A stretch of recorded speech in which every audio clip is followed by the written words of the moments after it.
என்னை தேடும் இறைவனே, உம்மை நாடி வருகிறேன். என்னை தேடும் இறைவனே, உம்மை நாடி வருகிறேன். இன்றைய தியானத்தின் தலைப்பு தீர்க்க தரிசனங்கள். வாசிக்க வேண்டிய திருமறை பகுதி ஏசாயா 9வது அதிகாரம் 2ஆம் வசனம் முதல் 8ஆம் வசனம் முடிய. தீர்க்க தரிசனங்கள். நியாய பிரமாணத்தை ஆனாலும் தீர்க்க தரிசனங்களை ஆனாலும் நிறைவேற்றுகிறதற்கே வந்தேன். மத்தேயு 5ஆம் அதிகாரம் 17ஆம் வசனம். உனக்கும் ஸ்திரீக்கும் உன் வித்துக்கும் அவள் வித்துக்கும் பகை உண்டாக்குவேன். அவர் உன் தலையை நசுக்குவார், நீ அவர் குதிங்காலை நசுக்குவாய். இது கிறிஸ்து பிறப்பு பற்றி கூறப்பட்ட முன்னறிவிப்பு. இதை தேவன் கூறிய தீர்க்க தரிசனம் என்பதும் உண்டு.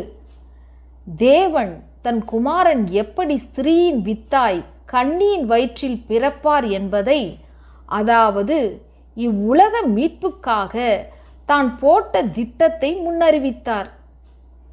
கிறிஸ்துவின் பிறப்பு பற்றிய பல தீர்க்க தரிசனங்களுக்கு முன்னோடியாக வந்த இந்த அறிவிப்பு செயல் வடிவம் பெறுகிறது.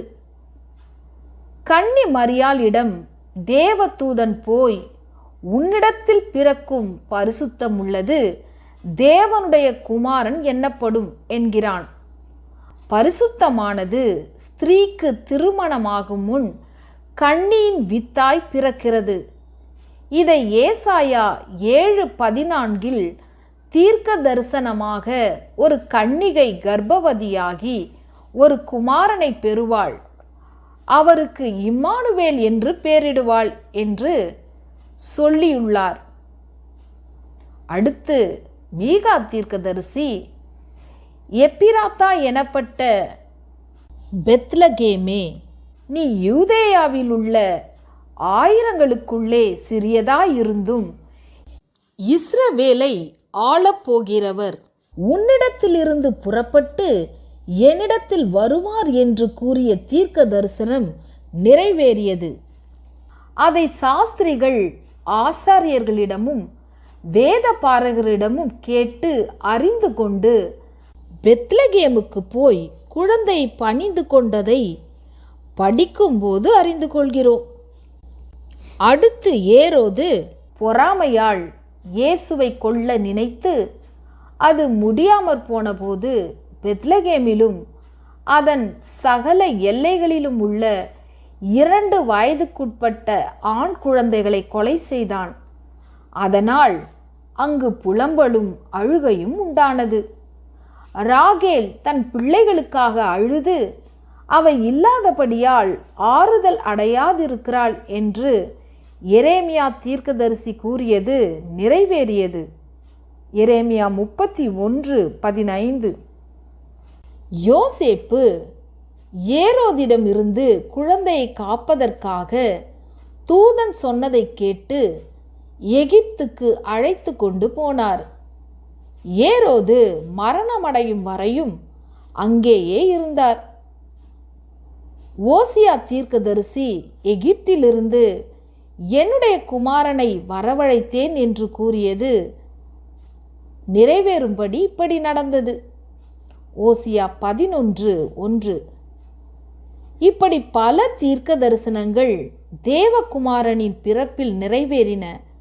பல 100 ஆண்டுகளுக்கு முன் கூறியவை அப்படியே நிறைவேறுவது நமக்கு ஆச்சரியத்தை உண்டாக்குகிறது, தெய்வத்துவத்தையும் உணர்த்துகிறது. இவை யாவும் இயேசு தேவகுமாரன் என்பதை நாம் அதிகமாய் விசுவாசிக்கும்படி ஏவுகின்றன.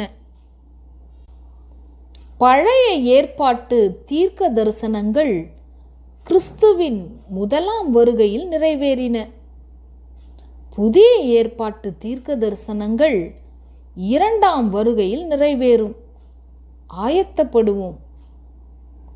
பழைய ஏற்பாட்டு தீர்க்க தரிசனங்கள் கிறிஸ்துவின் முதலாம் வருகையில் நிறைவேறின. புதிய ஏற்பாட்டு தீர்க்க தரிசனங்கள் இரண்டாம் வருகையில் நிறைவேறும். ஆயத்தப்படுவோம். பாருருவாகும் முன்னே இருந்த பரம்பொருள் தானே வரோ. பாருருவாகும் முன்னே இருந்த பரம்பொருள் தானே வரோ. சீருடன் புவி வானவை பொருள் யாவையும் சிருஷ்டித்த மாவலரோ. சீருடன் புவி வானவை பொருள் யாவையும் சிருஷ்டித்த மாவலரோ. ஆரிவராரோ இந்த அவனியோர் மாதிடமே. ஆனடை குடிலிடை மோனமாயுதித்த இவர் புத பாலகனார். ஆனடை குடிலிடை மோனமாயுதித்த இவர் புத பாலகனார். ஜபம். தேவாதி தேவனே, திருமறையில் சொல்லப்பட்டுள்ள தீர்க்க தரிசனங்களை விசுவாசிக்கிறேன். என் விசுவாசத்தை பலப்படுத்தும். ஆமேன்.